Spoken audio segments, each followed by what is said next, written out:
Hey, Christy here from loomingcraftyfiberarts. Today I want to teach you how to loom knit my new puff fan stitch. Now before I get started, I want to let you know that this video is going to be longer than usual, and I will go back and do a recap or a review.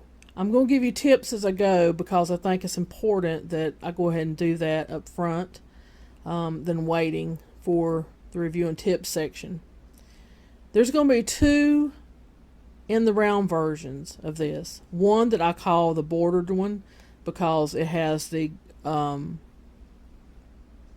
border around it to give it some more stability, and I'll explain what I mean by that in a minute. And then there's going to be a borderless in the round version, and they're all going to be a little bit slightly different.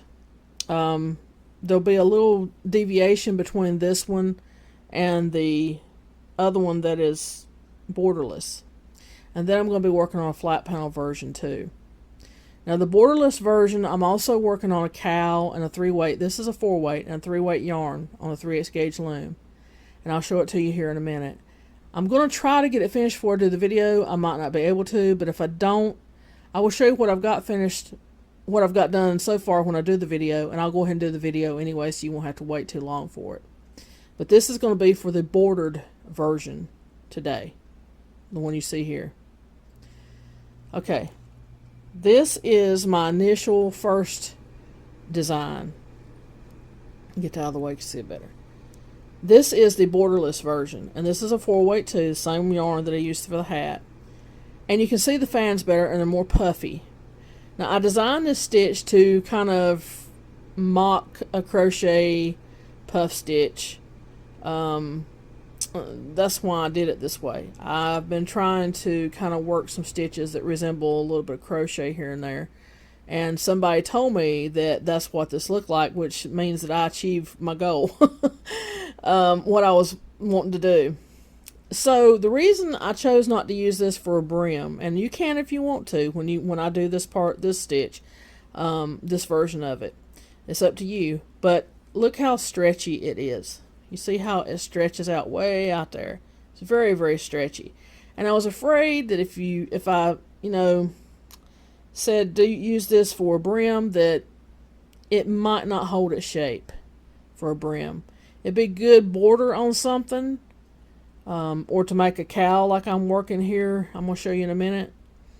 But for a brim, for me it's questionable. Okay. Now, when you add the garter in there for the bordered version that I'm showing you today, it has stretch, but it also has structure. Okay? And when you wear it, it's going to stretch out like this too, and you'll see the little fans, the puffiness in the fans better. But it's going to have more structure, and it's going to hold up. So that's why I chose to do a bordered version, to give you some variety. Now, the lace version,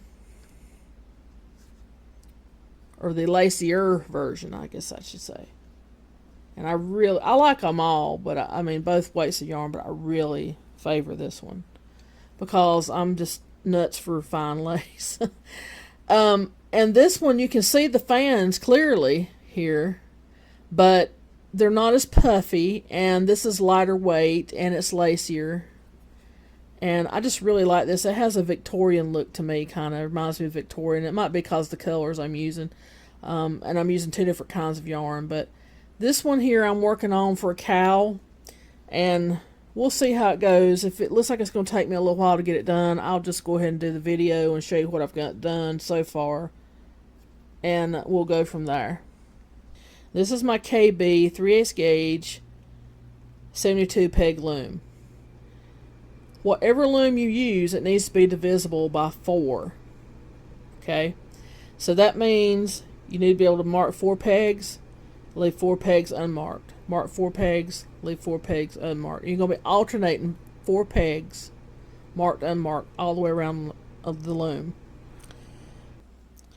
So to get started, we're going to make a slip knot, and I'm just going to show you on 8 pegs today, because after the first 8, you're going to be repeating it all the way around the loom till you get back to your first peg. Now, I do highly suggest a garter stitch cast on so it will blend in with the rest of the garter stitch on the hat. You don't have to, but I highly suggest it, okay? So to do a garter stitch cast on, we're just going to E-wrap all our pegs all the way around the loom, which I'm only doing 8 and pretending. So if you've never done a purl stitch, you scoop down from the top, put your working yarn underneath, scoop it up, make a new loop, take your old loop off with your pick, push that loop behind, and put your new loop back on and snug it up. And that's how you do a purl stitch.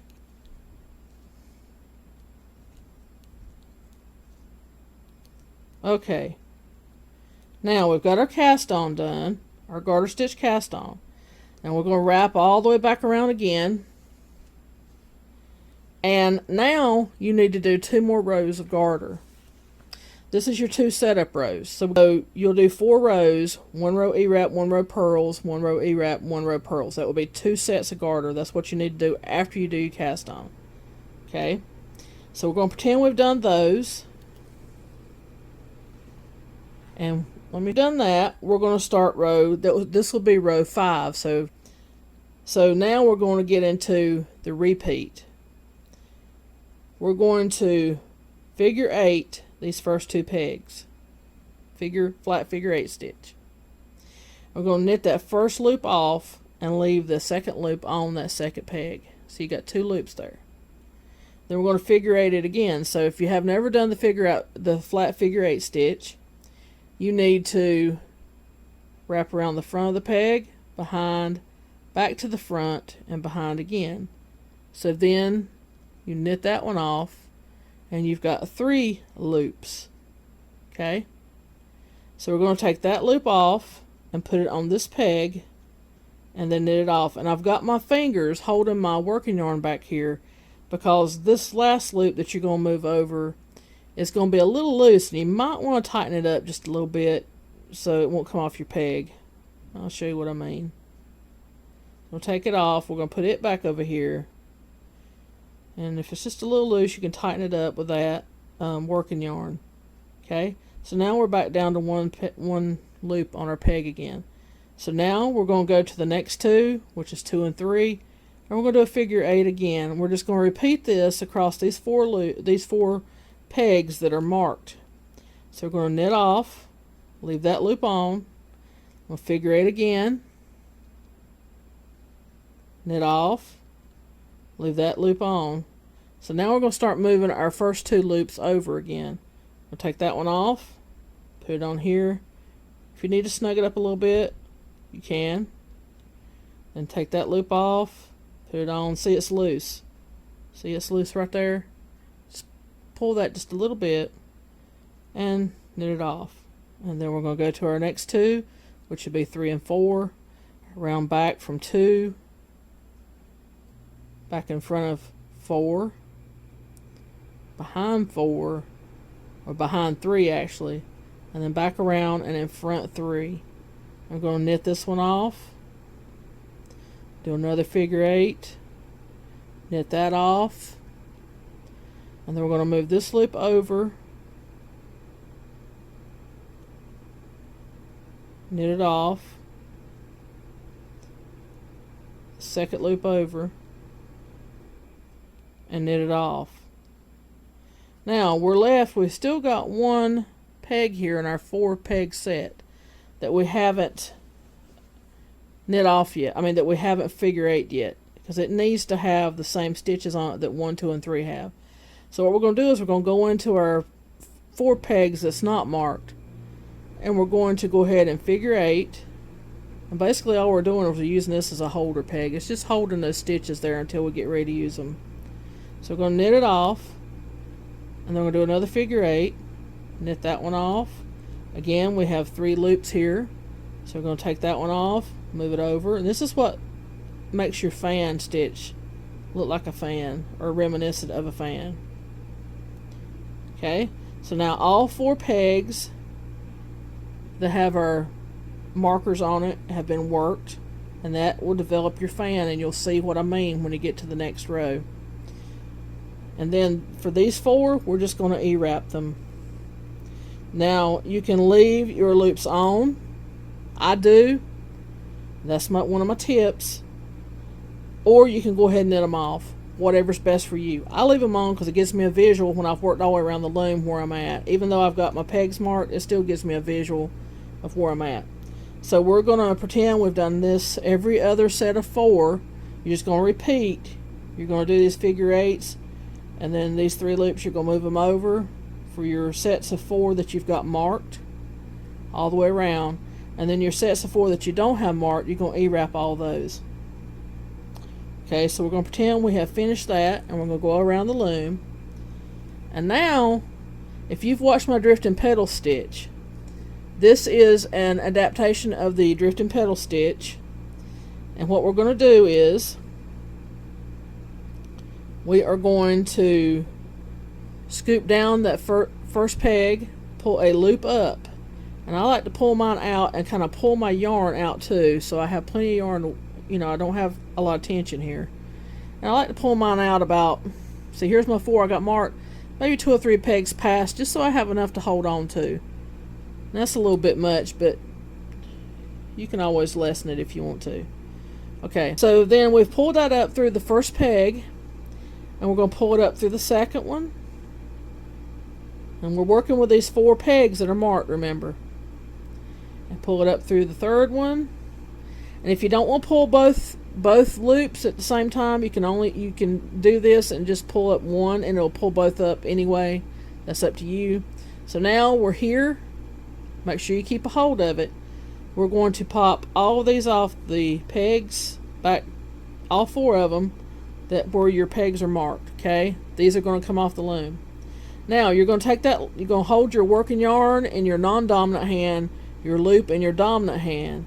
And you're going to pull this loop up to the first peg in your 4-pair set here that you got marked. And then you're going to take your working yarn and you're going to pull it. You need to make sure when you put that loop on that peg that your working yarn is behind that loop. Don't put it up here in front. Make sure it's behind. Put that loop on and then take it and pull it snug. Pretty snug. You're not going to hurt it. Pull it pretty snug. Okay?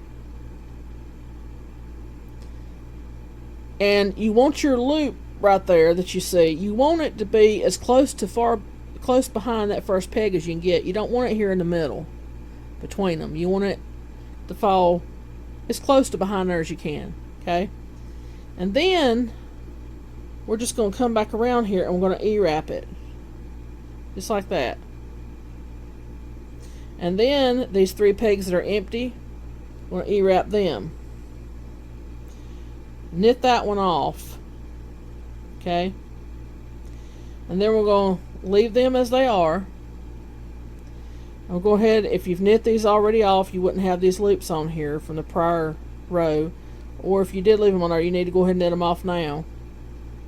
And then we're going to purl all 4 of these in this next 4 peg set that's not marked. And that's what you're going to do, going all the way around the loom for those 2 rows. Then we're going to stagger them. It's a 4-row repeat. After you do your initial cast on and 2 set up garter, this is a 4-row repeat. So now we're going to go back around the loom, and we're going to start our staggering of our puff fan stitch. And let me turn this over so you can see this. There's your puff fan. Ain't that cool? It's squishy. Okay. Now, before we did our figure 8s on these 4 pegs that are marked, we're going to do the opposite. We're going to E-wrap these 4 pegs, and then we're going to do our figure 8s for our fan over here on these 4 that's unmarked. Okay, so you've got a fan, puff fan stitch here. This next row you're going to have a puff fan stitch here, so it'll be altered. So we've E-wrapped all these, and like I said before, you can leave them on there, or you can go ahead and knit them off. I leave mine on. So when you get to the 4 that's unmarked, we're going to, again, do our figure 8. I hope you see what I'm doing here. We're going to leave this loop on, just like before when we did this setup here. And then we're going to knit that one off. And we've got 3 loops again. We're going to move it over and knit it. Put that one on. If it's loose, snug it up a little bit and knit it. We'll do the same thing here. Figure 8, knit, figure 8, knit. Once you get in the routine, you get in the habit of doing this after a few rows, it moves along pretty fast. Okay, and then we'll go down here and see this. We've already worked 1 and 2, and then we're on 3 and 4. We're going to do a figure 8.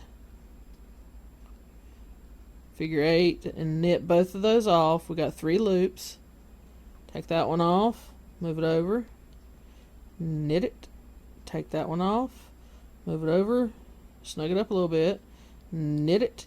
Now we've got 1, 2, 3, and that one needs to have the same stitch combination as these 3, so we're going to go over here. We have, it's hard to see, but I've got these 4. This is my next 4 set, so we're going to borrow that one as a holder peg of the first peg that's marked. It's just a holder peg like we did before. I'm going to knit after we figure 8, and then knit again, and then we've got our 3 loops. I'm going to pretend we got 3. We're going to take that one off, put it on, take this one off, put it on. Okay, and then we're going to go back, do that all the way around the loom, come back. We're going to knit all 4 of these off. If you've already knitted them off, you won't have to, your previous row. And then we're going to purl them. 1, 2, 3, and 4. And then we're going to create our fan stitch. Going to pull enough yarn out here so I won't have a lot of tension. Scoop down, pick that loop up, pull it up a little ways so I have room to work with it. And then we're going to pull it up. This peg 2, peg 3, and peg 4. And then we're going to pop them off. We're going to take that loop, put it on. You see this 1, 2, 3, 4. Put it on that first peg of that 4 peg set we're working with. Pull, pull, pull, pull, pull tight. I'm pulling it pretty tight. That stitch is right behind that peg. Then we're going to E-wrap it, knit it off. You could U-wrap it if you want to. And then E-wrap these 3 pegs. This empty. And then we'll go on down here and do the same. Do the if they've got 2 loops on, we'll knit them off, and then we'll purl them. And then you'll go down here and you'll do your figure 8s. So let me show you what that looks like on the back. You see you've got one here and you've got one here. And then the next row, you'll just do the same thing. You'll start back here again and you'll do your figure 8 and your figure 8s for these 4 pegs. And then you'll do your E-wraps and your purls. So you're just alternating, okay? So let's do our review. This is my recommended cast on. 1 row E-wraps, 1 row purls. That's the garter stitch. Then you need a couple of setup sets of garter, which will be 4 rows. You do another E-wrap purl set and another E-wrap purl set, which will be 4 rows. That's 2 more rows. 2 more sets of garter. So you'll have 3 total, counting the cast on. Then you'll do that all the way around the loom. You'll come back to peg 1. Peg 1 and 2, you'll do a flat figure 8, knit the first peg off, leave the second peg, the loop on it, so you'll have 2 loops. You'll do a figure 8 again, knit that one off the first peg, and then leave it on here. You'll have 3 loops. Then you'll take your top loop off, move it to this one, knit it. Your second loop, off of this peg, move it to your first peg, and knit it. Then you'll go to your next 2 pegs and you'll do the same thing. You'll figure 8 twice, knit both the loops off the first peg you're working with, leave the 3, and then you'll move those 2 over and knit them off. And you'll keep doing that until you finish your 4 pegs here to form your fan. And then you'll just keep repeating that every other 4 set around the loom. Then you'll go back around, pretend you finished that. Just ignore that. We're not worrying about it right now because I'm just explaining it to you. And then the next row, since you did your figure 8s here, you'll pull your loop up through all 4 pegs. You'll make your loop and pull it up, and then you'll take it off, take all of them off, and take that loop and pull it all the way to your first peg. Take your working yarn, tauten it up pretty tight, and then you'll E-wrap it or U-wrap it, it's up to you. And then E-wrap those 3 pegs that are empty, and then you'll purl your next 4 pegs. Okay? And you'll do that alternating all the way around the loom. And then, after you do that, you'll just switch so you can stagger your little fans here. So where you figure 8 right here, you'll just be E-wrapping those 4 pegs. Then the empty pegs, you'll do your figure 8s to form your fan. So it'll be staggered. You'll alternate. It'll be staggered. Okay? So if you have any questions about this, please don't hesitate to let me know. And if you want to have a great day, bye-bye.